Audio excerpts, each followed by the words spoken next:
So in this module, we'll talk about venous thromboembolism. Venous thrombosis or deep venous thrombosis is a very, very important topic, both from the point of view of your exam and also from the clinical aspect, because this is one of the most significant factors of morbidity and mortality in a patient who's admitted in the hospital. Now, by definition, DVT, deep venous thrombosis, is defined as a semi-solid coagulum. When there is a semi-solid coagulum in the deep veins. We've already discussed the surgical anatomy of the venous system of the lower limb in the previous module on varicose veins, where I've told you there is a superficial venous system and there is a deep venous system. Majority of the blood is carried by the deep venous system, and if there is a semi-solid coagulum in the deep veins, that can give rise to DVT. Now, the importance of DVT is that, like I told you, that this can give rise to pulmonary embolisms, which can give rise to mortality and morbidity. And there can be post-thrombotic limb, which is also something which we will talk about. So these are the two sequelae which are most important following DVT, which also we will discuss. Now, when we talk about deep venous thrombosis, the first thing which comes to our mind are the risk factors for DVT. Now, when we talk about the risk factors for DVT, you need to know about the Virchow's triad, which has been asked umpteen number of times in various exams. It has also been taught to you in pathology by Dr. Illa. Virchow's triad has three things. So you have stasis, you have endothelial injury, and hypercoagulable state. Endothelial injury, and you have hypercoag state. These are the three hypercoagulable state. These are the three factors in Virchow's triad which can give rise to deep venous thrombosis. Now, there are multiple risk factors for DVT, and this is a table directly from Bailey in which I will highlight the important risk factors which you need to remember for the exam. Now, there's one very important line in Bailey and Sebastian, and that line is that the most important risk factor for DVT is admission into the hospital,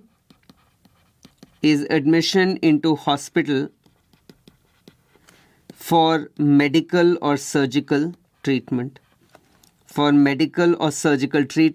This is the most important risk factor for DVT, and we will discuss why is this the most important risk factor, and this is written in both the books.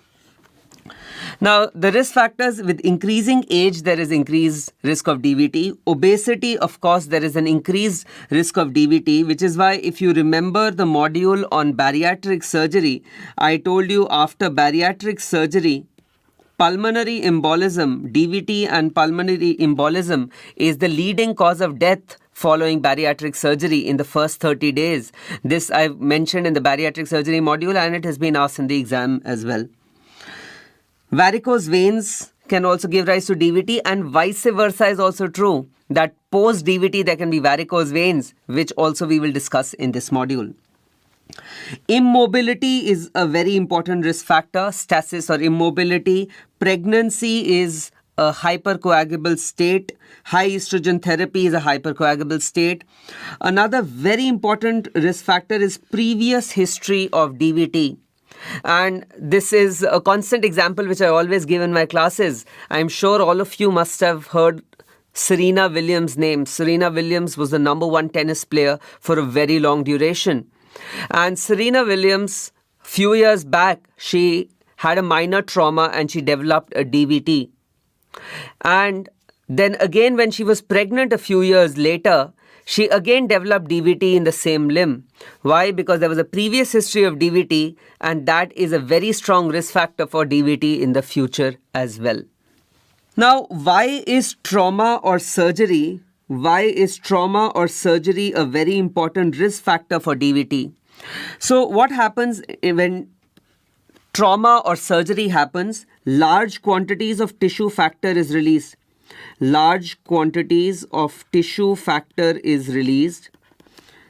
And this tissue factor increases the adhesiveness. It increases the adhesiveness of platelets. Increases the adhesiveness of platelets, and there is increased risk of clot formation. Okay. So you have read about the clotting cascade in both physiology and pathology, and if you know that this tissue factor is released, that can give rise to clot formation, which is why surgery is a risk factor, especially surgery involving the lower limb.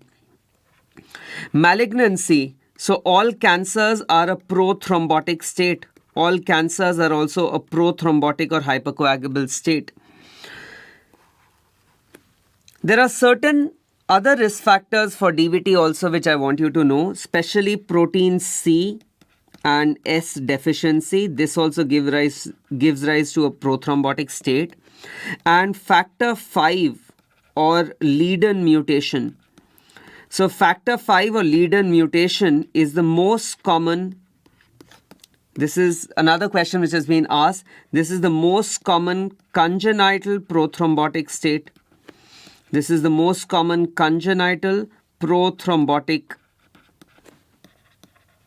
state, right? That is factor 5 or Leiden mutation. So all these factors can predispose a patient for deep venous thrombosis.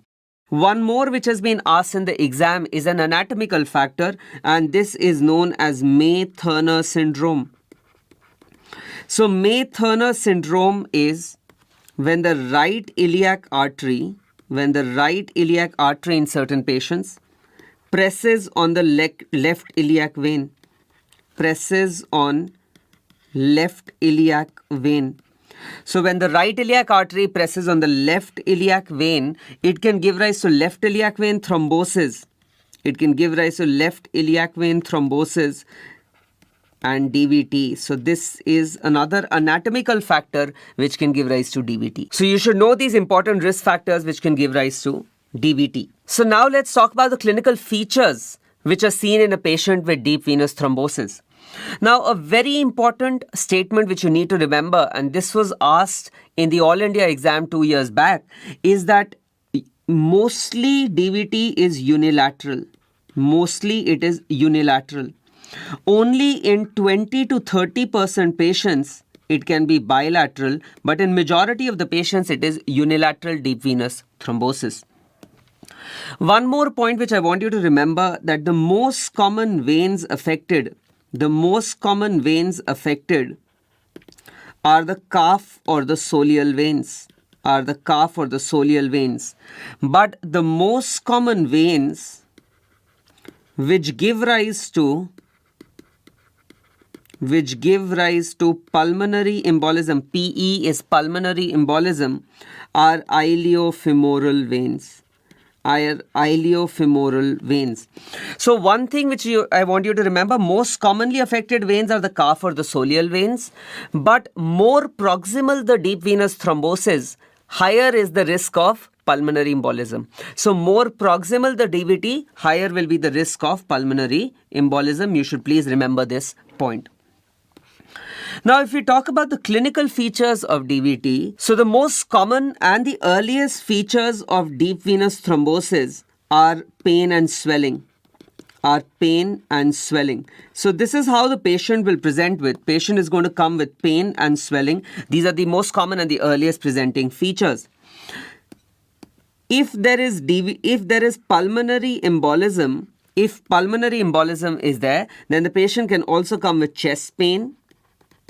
This chest pain can be pleuritic in nature. There can be dyspnea. There can be cyanosis.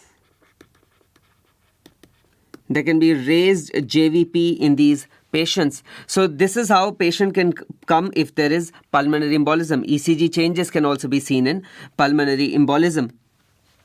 Now, if we talk about the signs of DVT, the most constant sign which you see in a patient with deep venous thrombosis is limb edema.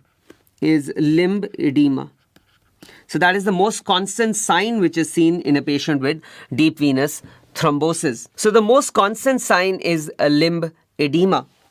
So another very important statement which is mentioned in both Sebastian and Bailey is that majority of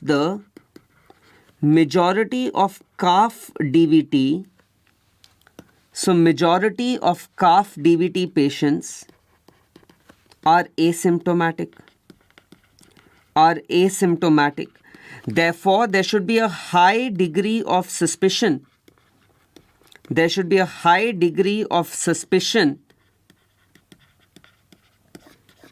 In patients with DVT. So that is why we need to be proactive in knowing which patients can develop DVT, and that is why various scoring systems have also been developed so that we can even pick up this asymptomatic DVT which can later cause problems. Now, clinical signs, there are two signs which you should know about.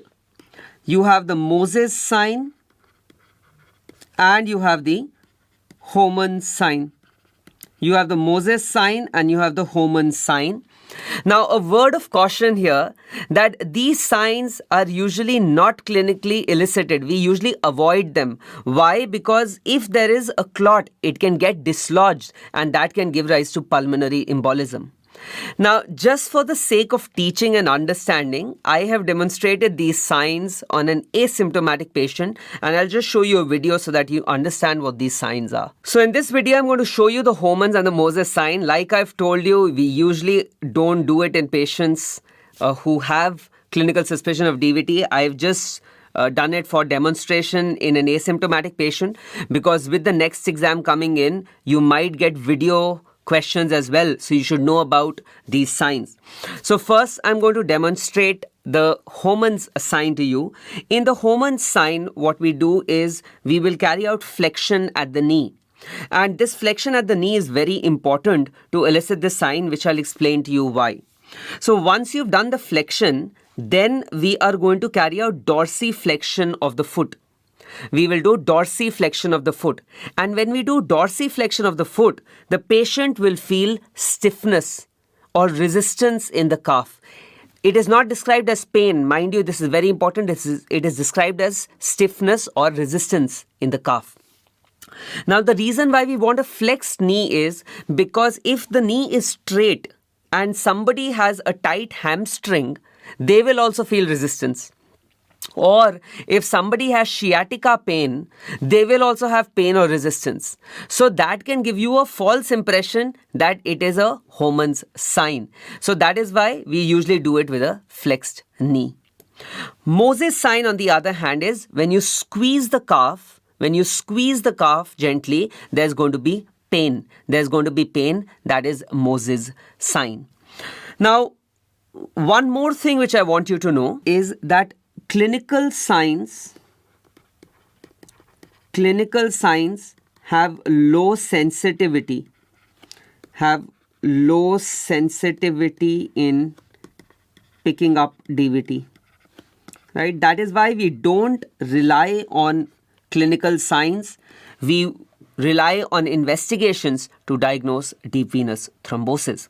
Now, before I talk to you about the investigations, two very, very important terms which have been asked multiple times in the exam. You have phlegmasia cerealia dolens and phlegmasia alba dolens. So what do these terms mean?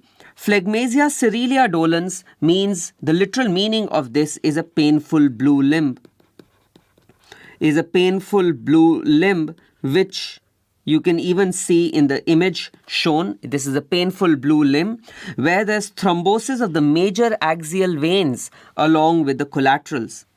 And phlegmasia cerealia dolens can rapidly progress to venous gangrene. This can rapidly progress to venous gangrene. Phlegmasia alba dolens, on the other hand, is a painful white limb. Alba means white, painful white limb. Another term for this is milk leg. Right? Because it is commonly seen in pregnancy also. And here there's just thrombosis of the major axial veins, but the collaterals are not involved. Right? So the collaterals are not involved, so the limb is absolutely white, but painful. So that's phlegmasia albadolens. These two terminologies have been asked in multiple MCQ exams, so you should know about them. So like I told you that majority of the patients with DVT can be asymptomatic, so we need to have a high degree of suspicion, and we need to use certain criterias to pick out patients who might be suffering from DVT. One such criteria is the Wells criteria, and this was asked 2 years back in the NEET exam as well. This is a direct table from Bailey. The Wells criteria has 12 factors. Now you don't need to remember the 12 factors for your exam. I just want you to remember that intravenous drug use and has a score of more than 1, and alternative diagnosis more likely than DVT has a score of -2.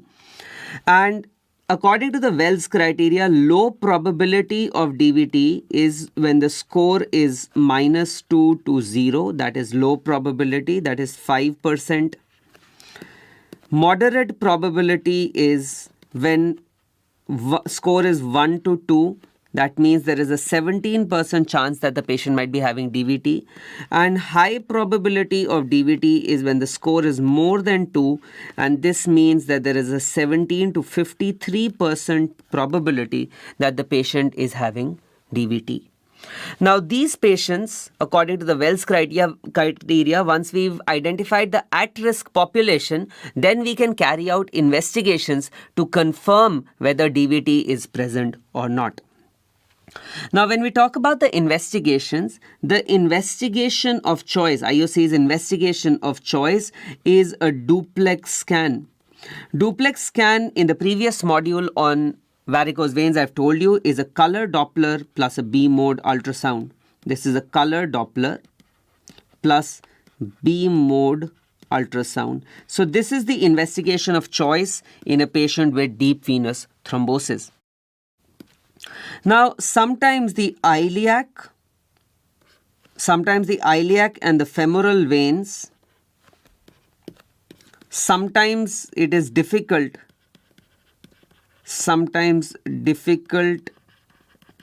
to determine by duplex, right? So sometimes it is difficult to do a duplex scan for iliac, femoral and for IVC.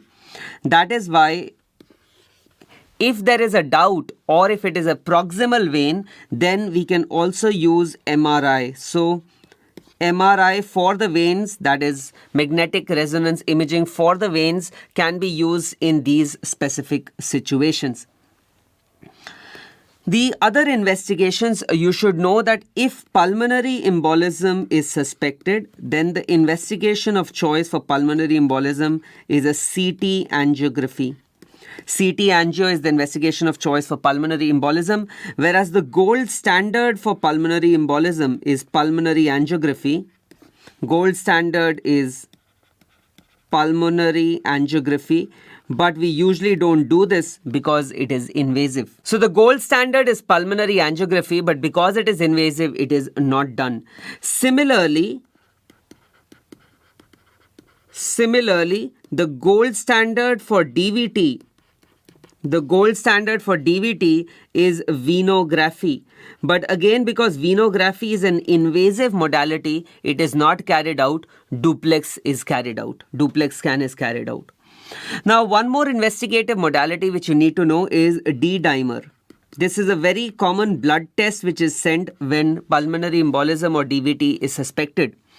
Now, D-dimer, you should know that D-dimer can be falsely raised. It can be falsely raised after surgery. So after surgery, you need to interpret the D-dimer result with a pinch of salt, because it can normally be raised after surgery as well because of trauma. One important point which is written in Sebastian also regarding DVT or D-dimers is that a negative D-dimer has high negative predictive value for DVT. So if the D-dimer is not raised, it has a negative predictive value. That means it can rule out the diagnosis of DVT, but to confirm the diagnosis of DVT based on this, you have to interpret it carefully. So these were the investigations which you should know in a patient with deep venous thrombosis. Moving on to the management of deep venous thrombosis, all doctors should know the basic management of deep venous thrombosis. And when there is thrombosis, you know the management is anticoagulation. Now, anticoagulation, when anticoagulation is done in the first 5 days, when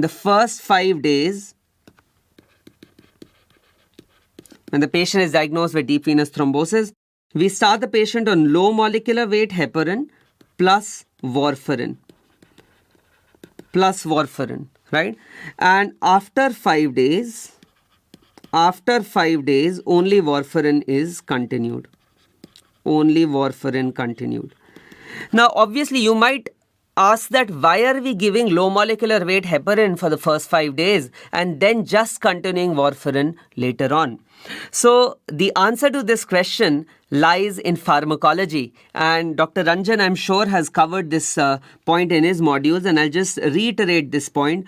You know that warfarin causes a fall in protein C and S values earlier than other factors. And if there is a fall in protein C and S values, this can induce a transient prothrombotic state.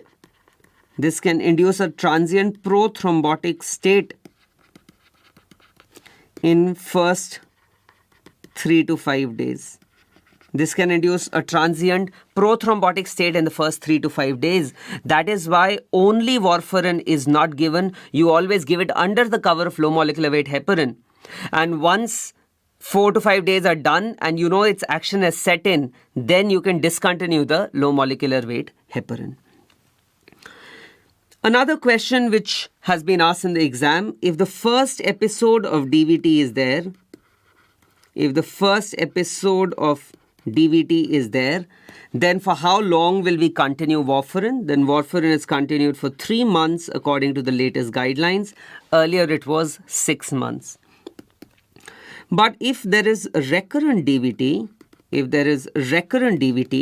then lifelong anticoagulation is to be continued, right? And that is why, like, remember I gave the example of Serena Williams, who developed DVT 2 times. Now she has to be kept on lifelong anticoagulation.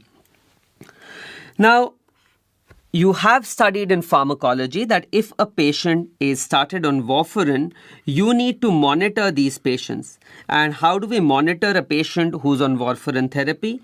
We monitor these patients using INR. What is INR? INR is International Normalized Ratio. This is International Normalized Ratio, which is nothing but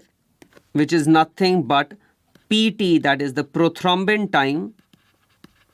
That is the prothrombin time of the patient. This is the prothrombin time of the patient divided by the PT of control. And this gives us the international normalized ratio. So that is how INR is calculated. And the target INR in DVT is 2 to 3. What does this mean? So look, in a patient with DVT, basically, once the clot has formed, I don't want that clot to propagate. I don't want that clot to expand, and I don't want that clot to get dislodged and cause a pulmonary embolism. So to stop the propagation, I'm giving anticoagulants. And what will they do? They will hinder coagulation, right? They will not cause coagulation easily. So what will happen to the INR? The INR will be raised. Yes, we want a raised INR in patients with DVT, and the target INR is 2 to 3. This you should remember for your exam. I'm sure you've read in medicine that if a patient has a mechanical heart valve, there the target INR when anticoagulation is started is 2.5 to 3.5. But in DVT, it is 2 to 3. So this is how we monitor patients on warfarin. And there are two very important clinical situations which have been asked multiple times in exams, and you should know about them. So situation number 1 is that we have a patient on warfarin, and this patient develops a surgical emergency. This patient develops a surgical emergency, and I'm going to give you two examples which I've seen in my postgraduate days, and those are the examples which I'm sharing with you. So we had a patient who had an appendicitis. He was on warfarin and he had come to the emergency. Now, when the scan was done, his appendix was about to rupture and we had to take him for an emergency appendicectomy. But, when the patient told us that he's on warfarin, we sent out the INR, and the INR turned out to be 1.4. So the INR was 1.4. And in another day in the emergency, there was another patient who had come who required an emergency laparotomy. He was also on warfarin, and there the INR was 2.5. Okay. So how do we manage these two patients, and what is the significance of these values? That is what I want to tell you. So if the INR is 1.4, we can straight away take up the patient for surgery. Straight away take up the patient for surgery. Why? Because there's a very important line written in Bailey that the maximum permissible value of INR,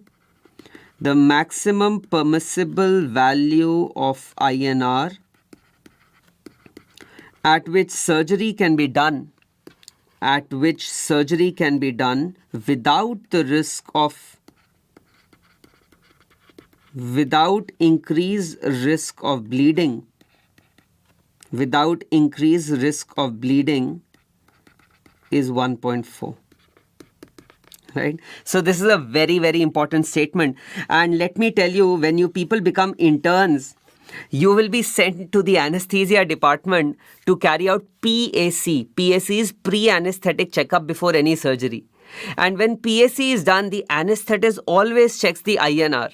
And if the INR is less than 1.4 or even 1.4, they will give you clearance for surgery. But if the INR is raised, the anesthetist will not give you clearance. So please remember the value of 1.4. This is very important. Now, this other patient where the INR was 2.5, we know it is more than 1.4. So this patient will bleed excessively if we do surgery. Now, in such patients, we need to quickly bring down INR. We need to quickly reduce INR. And how do we quickly reduce INR? We have two options. The options are, we can use prothrombin factor concentrates.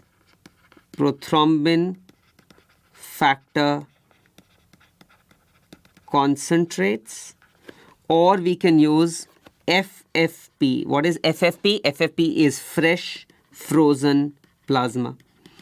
FFP is fresh frozen plasma, right? Now, Sebastian very clearly writes that both these agents can be used, and both these agents are useful in bringing down INR quickly. But if you have to choose one, please remember that prothrombin factor concentrates is a better option to choose than FFP. So if both are there in the exam, you will mark prothrombin factor concentrates to rapidly bring down the value of INR. So these were two scenarios, and this was the basic management in a patient who has deep venous thrombosis. Now, there are certain key points also which have been written in Sebastian and Bailey which you should know. A special situation is a pregnant patient who has DVT. Remember, I told you pregnancy is a prothrombotic state, so they can develop DVT. So in pregnant patients, the oral anticoagulants can be teratogenic. That is why we continue low molecular weight heparin in these patients. we continue low molecular weight heparin. If a patient is sensitive to heparin, right, if the patient has reactions to heparin, then there are other agents which can be used like fondaparinux. Fondaparinux is a factor 10A inhibitor. Bivalirudin is a direct thrombin inhibitor. It is a direct thrombin inhibitor. And nowadays you also have novel anticoagulants. And I'm sure all of you who had been working in the COVID wards or were reading about COVID would have become well versed with these two terms. That is rivaroxaban and apixaban. Now rivaroxaban and apixaban, again, they are 10A inhibitors, and these agents are novel anticoagulant agents which don't require monitoring. They don't require monitoring. So they were used quite a lot in COVID patients because COVID was also a prothrombotic state. In fact, when I was admitted with COVID, I had to take apixaban, which came with the trade name Eliquis, and I took it for almost a month because everyone was saying when the first wave and the second wave were there that it's a prothrombotic state and you should take apixaban for at least a month. Right, so these are the other agents which can be used in patients with DVT as well. Now, another treatment option, when there is a clot, you can directly lyse the clot. You can do thrombolysis. So direct thrombolysis is also one of the treatment options. This is catheter-induced thrombolysis where streptokinase or urokinase is used. And this is done when the patients come early to us, then we can do catheter-induced thrombolysis. And the reason why thrombolysis is done when patients come early is because it is seen that this leads to a decreased incidence of post-thrombotic syndrome or post-thrombotic limb.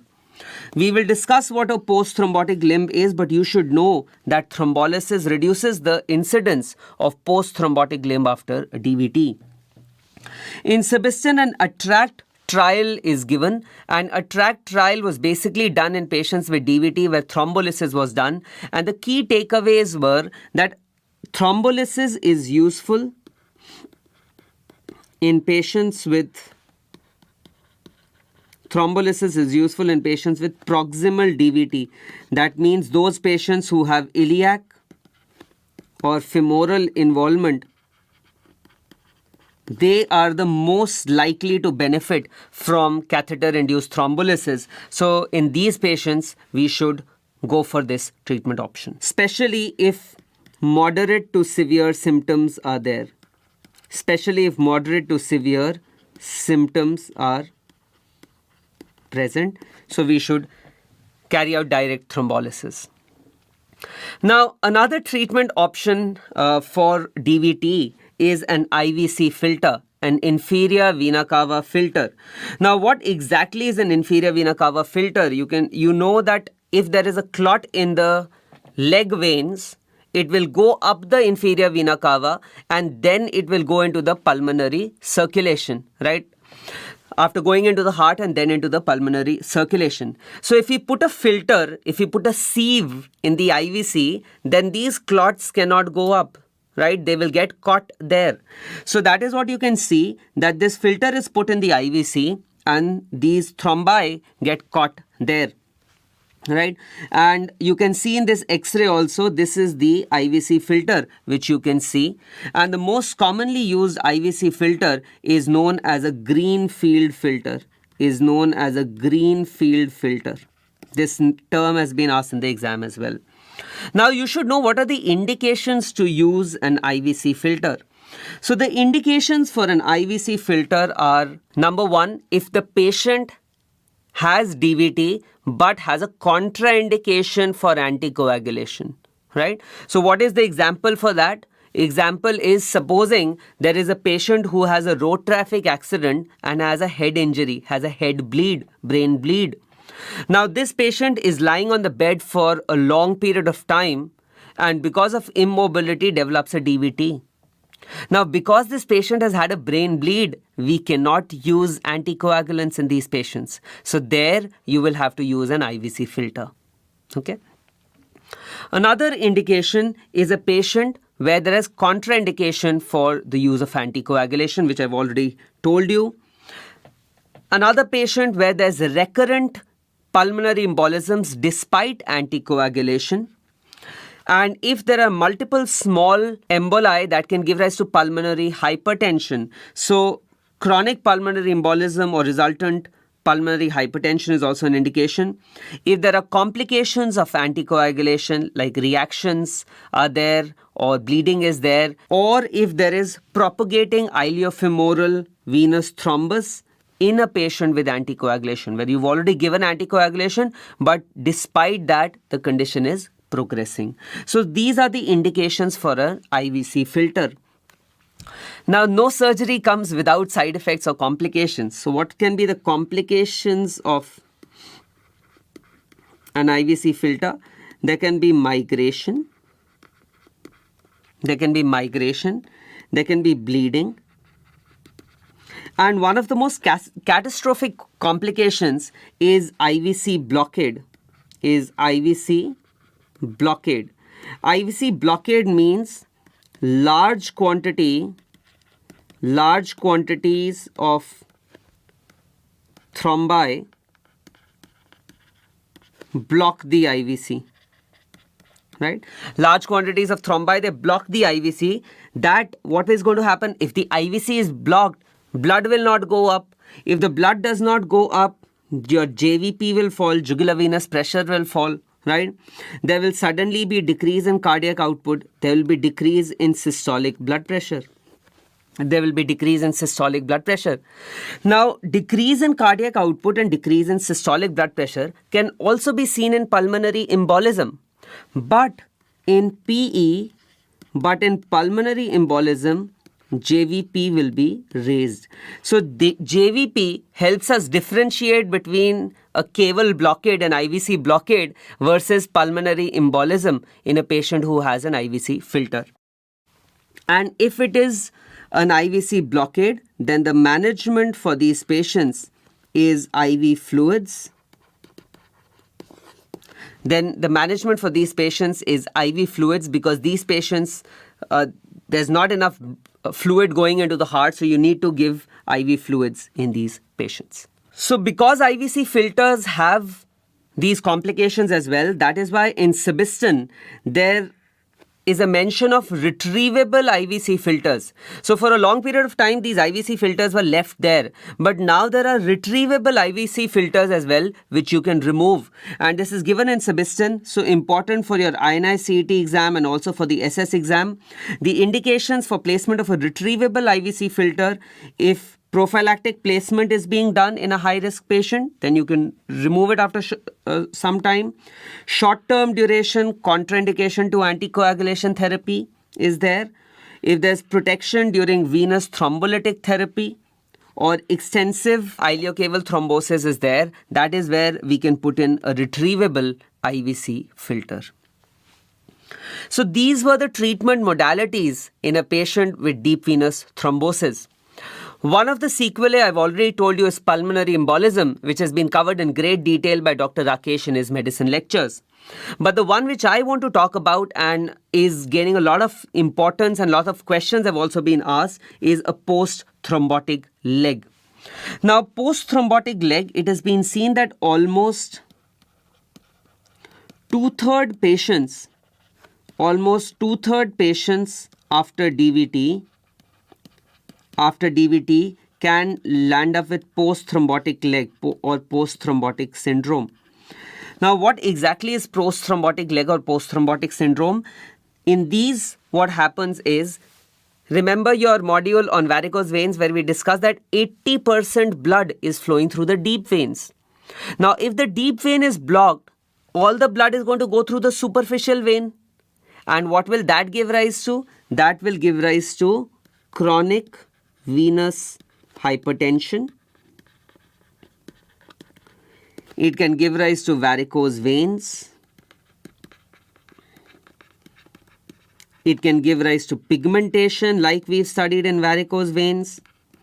It can give rise to lipodermatosclerosis like we've studied in varicose veins. So basically there will be all features of chronic venous hypertension which can develop in a patient following DVT because the deep system is blocked and all the blood flows through the superficial system. Now, who are the patients who are at risk? Who are the at-risk population for post-thrombotic syndrome or post-thrombotic leg? These are patients with extensive DVT, with proximal DVT like iliofemoral, or if subtherapeutic anticoagulation has been done,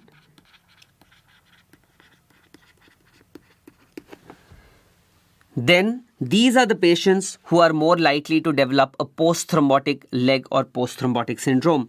And I told you that the ATTRACT trial showed that if early thrombolysis is done, that can reduce the incidence of post-thrombotic leg or post-thrombotic syndrome. So this is one of the sequelae of DVT, and we've just discussed how dangerous DVT can be. That is why we all know that prevention is better than cure. So then we need to carry out prevention of DVT, or prophylaxis needs to be given so that we can prevent DVT in high-risk patients.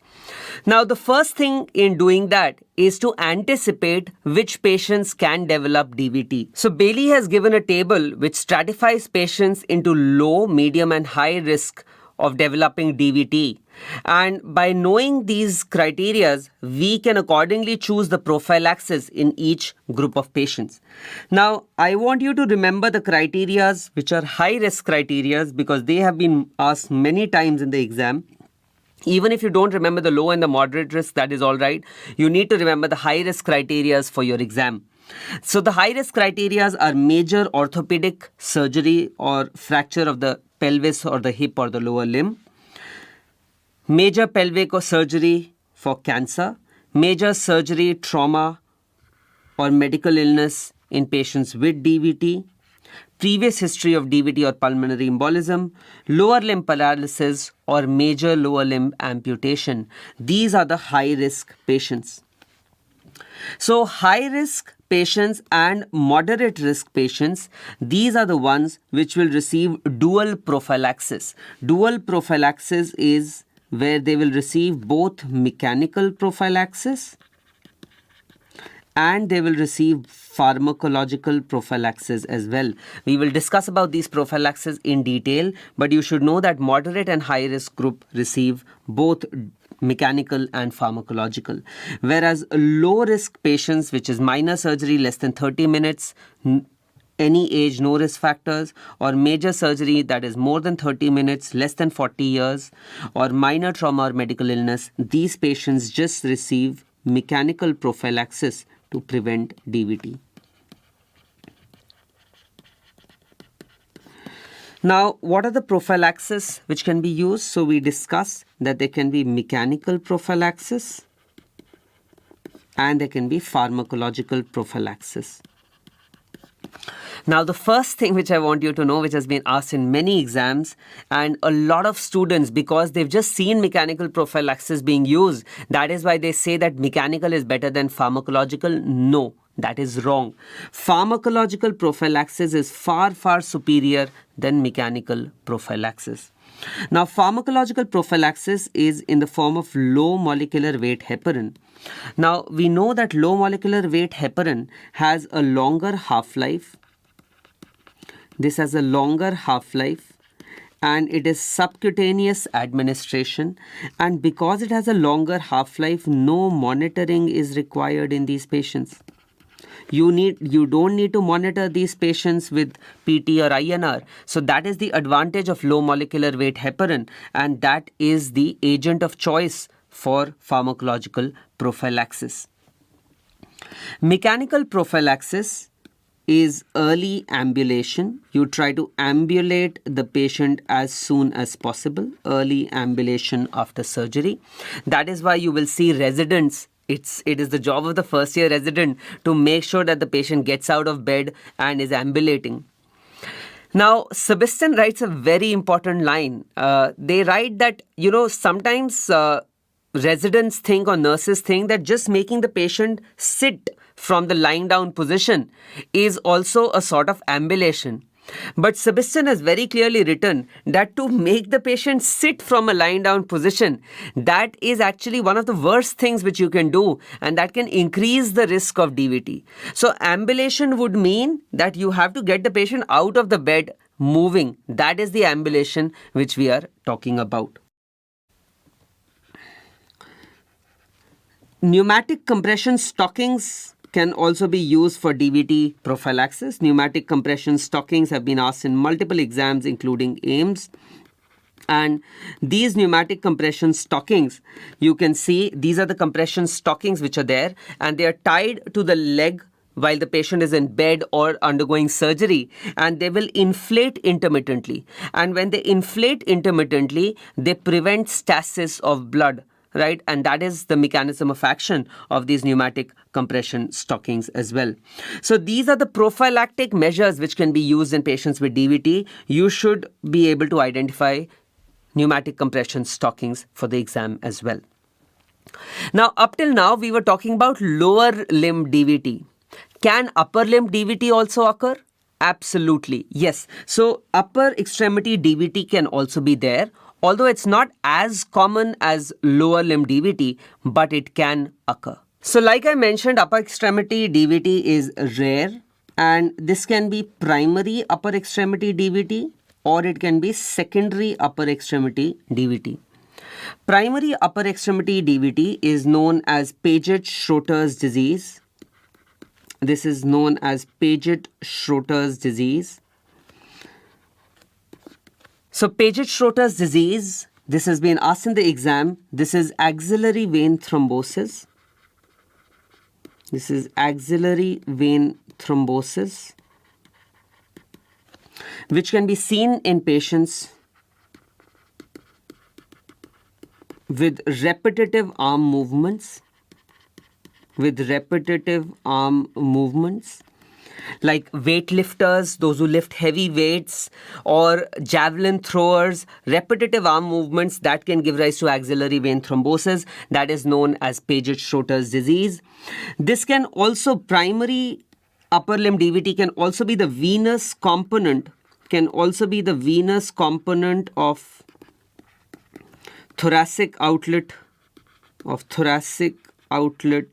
obstruction. Thoracic outlet obstruction has been covered in great detail in the arterial disorders system. So you should check that out. You should also know the clinical signs, which have demonstrated videos regarding that as well. So the venous component of thoracic outlet obstruction, there can be compression of the subclavian vein. Which can also give rise to axillary vein thrombosis. Secondary upper limb DVT can develop if there is an indwelling catheter which is there. If there is an indwelling catheter, secondary to that there can be DVT, or it can be seen in patients with cancer, which we know is a prothrombotic state.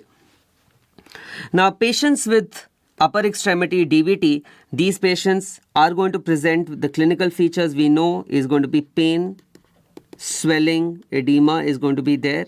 There's going to be pain, swelling, edema. The investigation of choice is going to be a duplex scan like it was for lower limb DVT. And the management options are also the same as lower limb DVT. Of course, if it is secondary to thoracic outlet obstruction, surgical management can also be done, which I've highlighted in the arterial disorder chapter. So surgical management can be done for patients who are developing this secondary to thoracic outlet obstruction. Now, the final topic in This module is superficial thrombophlebitis. Now, I have mentioned this term many times. Superficial thrombophlebitis means in the superficial veins when there is inflammation and a thrombus, that is superficial thrombophlebitis. We've already discussed this is the most common complication of an IV line. Most common complication of IV line. And when you become an intern, this is the most common time nurses will call you at night. They'll say that the cannula is not working. Please come and change the cannula. And they'll call you at all odd hours. They'll call you at 2 o'clock, 3 o'clock and tell you that the cannula has stopped working. Right? And when you go there, you will see a cord-like vein. You will see inflammation there on the vein and the vein would become cord-like and it will be very painful. So that is superficial thrombophlebitis. The clinical features in superficial thrombophlebitis, you'll have a painful cord-like swelling, right? And it takes a lot of time to resolve it. It's extremely painful. I developed it when I was admitted for COVID. I had IV lines on both the sides, and on my right side I developed it, and it took almost a month and a half for the cord to resolve, and it's extremely painful. It restricts your arm movement as well. I really couldn't play some of my cricket shots properly for some time because of that superficial thrombophlebitis. So this is a clinical diagnosis, and the management for these patients is anti-inflammatory agents.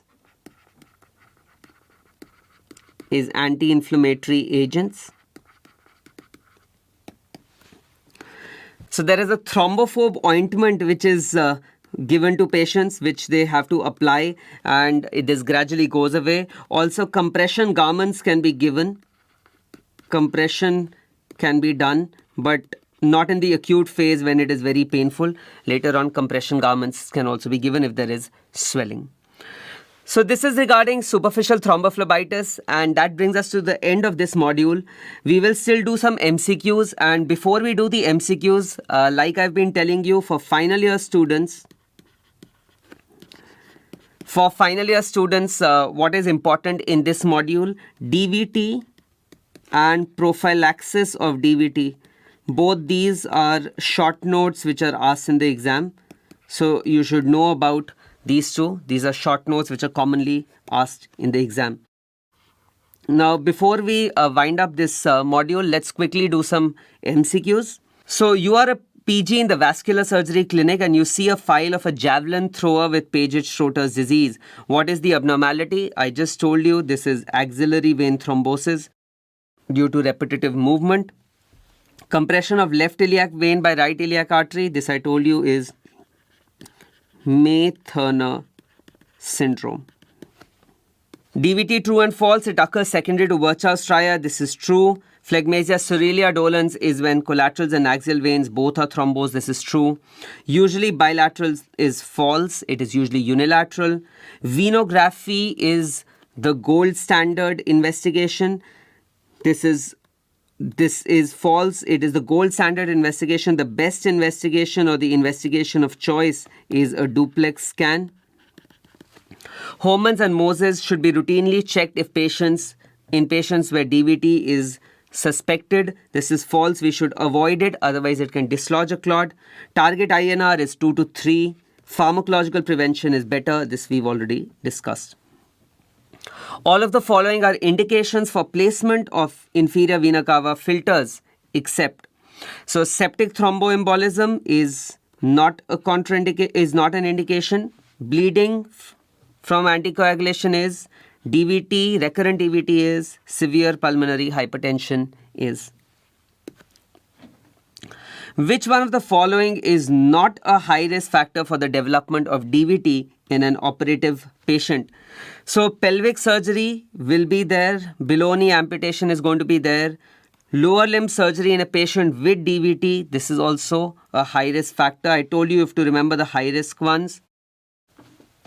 Surgery lasting for more than 1 hour in a patient more than 40 years. This is a moderate category thing. This is not high risk. So you should know this for your exam. A 54-year-old breast cancer patient develops a pathological fracture in the right lower limb due to metastasis. Patient undergoes surgery for the same and on the fourth postoperative day develops swelling of the left lower limb with pain. Remember that module of postoperative fever? I told you that DVT will usually present on day 4, day 5 with swelling of the limb. Those were the features which we have discussed. So you should always try to correlate, and the limb is visibly swollen below the knee. Which of the following statements is not true? Patient has a high risk of DVT according to the Wells criteria. This is true because there is cancer, which is a prothrombotic state. There is fracture, which is prothrombotic or which is a risk factor. So this is true. Diagnosis can be made by clinical examination and clinical test. This is false, low sensitivity. Both mechanical and pharmacological prophylaxis should be offered. This is true. This condition is usually unilateral. This is also true. Before I end this module, a quick story which I want to share. So the first time I heard about DVT was when I was in class 12 and I was going to America to visit my relatives, and it was the time when these long haul flights were started, which was a non-stop flight which used to take 13 hours from Delhi to New York. And so I was in this flight, and once the flight landed, of course, I was sitting in the back rows. But before I could exit, there was a patient who, as soon as he started walking, he collapsed. And I was in class 12th at that time. Of course, I didn't know about DVT. But when I read the news, when I got to know, when I spoke to my parents, they told me that most probably it would have been DVT, because in a long flight, when you're just sitting and you're not moving around adequately, that can predispose to DVT. Which is why you will see in long haul flights, they always tell you to keep on moving and exercising as well to prevent DVT. So that brings us to the end of this module. Thank you.